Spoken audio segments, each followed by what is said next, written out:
baik lapisan tanah dasar pada profil perkerasan. Meskipun lapisan kehalusan perkerasan paling menonjol, keberhasilan atau kegagalan perkerasan lebih sering bergantung pada tanah dasar yang mendasarinya dan bahan yang menjadi dasar struktur perkerasan di bangunan. Tanah dasar terdiri dari berbagai bahan meskipun beberapa jauh lebih baik daripada yang lain. Saat ini kami akan membahas beberapa aspek bahan tanah dasar yang membuatnya diinginkan atau tidak diinginkan dan diuji tipikal yang digunakan untuk mengkarakterisasi dasar tanah. Saya akan menjelaskan tentang kinerja suatu tanah dasar.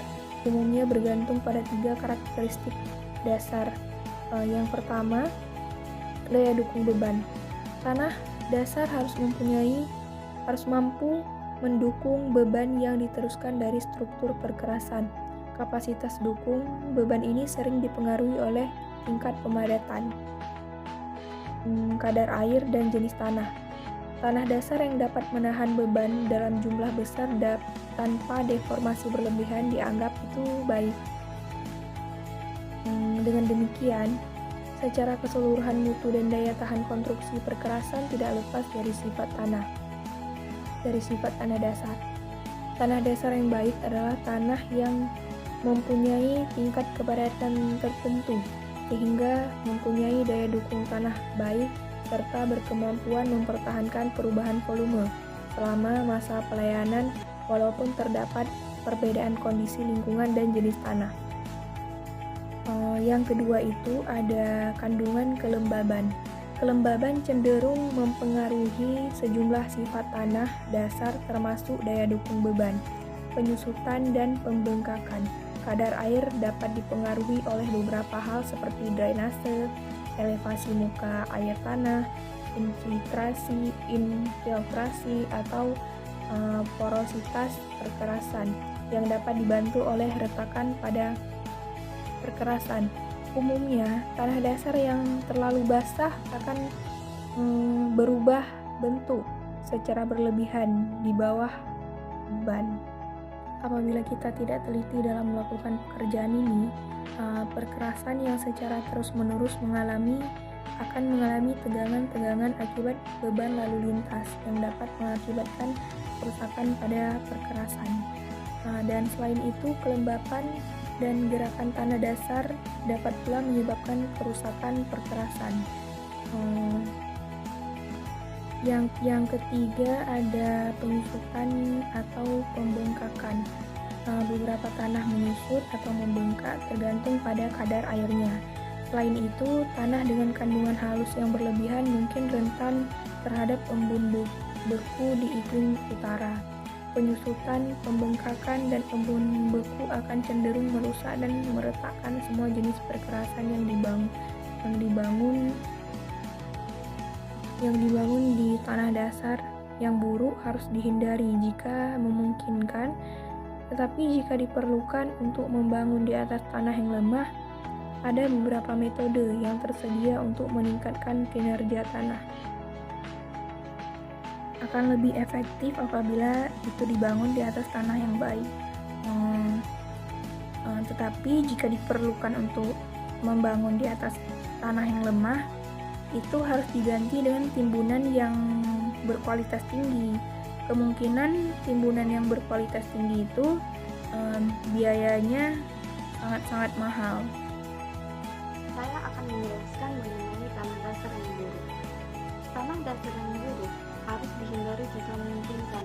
Namun, jika sangat diperlukan untuk membangun suatu bangunan di atas tanah yang lemah, ada beberapa metode yang dapat digunakan untuk meningkatkan kinerja tanah dasar. Yang pertama, yaitu penggalian berlebih. Tanah dasar yang buruk dapat dengan mudah dihilangkan atau diganti dengan timbunan berkualitas tinggi. Meskipun konsepnya sederhana, namun ini bisa membuat tanah dasar menjadi lebih baik. Yang kedua, ada stabilisasi dengan pengikat semen atau aspal. Penambahan bahan pengikat yang sesuai seperti kapur, semen Portland, atau aspal emulsi dapat dan mengurangi kecenderungan pembengkakan. Saya akan menjelaskan tentang lapisan dasar tambahan. Tanah dasar yang sedikit buruk dapat dikompensasi dengan menggunakan lapisan dasar tambahan. Lapisan-lapisan ini biasanya dari batu pecah, baik yang distabilkan maupun yang tidak distabilkan, berfungsi untuk menyebarkan beban perkerasan ke area substrat yang lebih luas. Pilihan ini agak berbahaya. Ketika merancang perkerasan untuk tanah dasar yang buruk, godaannya mungkin hanya merancang bagian yang lebih tebal dengan bahan dasar yang lebih banyak, karena bagian yang lebih tebal akan memenuhi sebagian besar persamaan desain. Namun persamaan ini setidaknya sebagian empiris dan biasanya tidak dimaksudkan untuk digunakan dalam kasus yang ekstrim. Singkatnya, struktur perkerasan yang tebal di atas tanah dasar yang buruk belum tentu menghasilkan perkerasan yang baik. Selanjutnya saya akan menjelaskan flowchart dari sifat umum tanah yang digunakan pada konstruksi perkerasan. Ada beberapa tahapan pekerjaan yang dilakukan pada konstruksi perkerasan ini. Untuk tahap awal adalah konstruksi jalan, kemudian dilanjutkan dengan pekerjaan tanah, yang mana dalam pekerjaan tanah ini dibagi menjadi dua, yaitu investigasi lokasi dan pekerjaan konstruksi. Tahap selanjutnya yaitu pekerjaan subbase dan pekerjaan base. Dua pekerjaan ini terbagi ke dalam 3 langkah, yaitu spesifikasi, pemilihan material, dan pekerjaan konstruksi. Tahapan terakhir yaitu pekerjaan permukaan. Istilah geologi tanah. Dokumen berjudul Geologi Mesin di Washington 2.31 berisi istilah geologi yang umum digunakan yang berhubungan dengan tanah dasar. Definisi berikut ini sebagian besar dari 2.31 dimodifikasi dengan tambahan informasi latar belakang. Alluvial, sedimen yang diendapkan oleh air yang mengalir seperti sungai. Colluvial, agregat tanah heterogen diangkut dan didapatkan oleh proses seperti longsor, runtuhan batu, dan longsoran.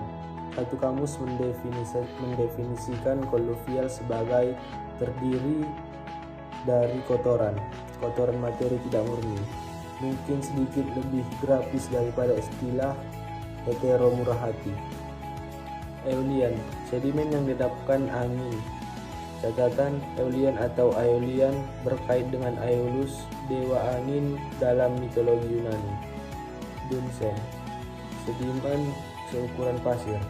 Loess, sedimen berbutir halus, umumnya pasir halus atau lana. Glasial, material endapan glasial. Till, bahan heterogen yang diendapkan oleh es glasial, biasanya tidak berlapis. Outwash, sedimen yang diendapkan oleh air lelehan glasial. Lacustrine, sedimen endapan danau. Definisi umum dari lacustrine adalah dari atau berkaitan dengan danau, atau ditemukan pada atau di danau. Marine, endapan sedimen laut. Residual, tanah yang berbentuk di tempat oleh pelapukan atau proses kimiawi pada bahan induknya. Volkanik, endapan turunan vulkanik.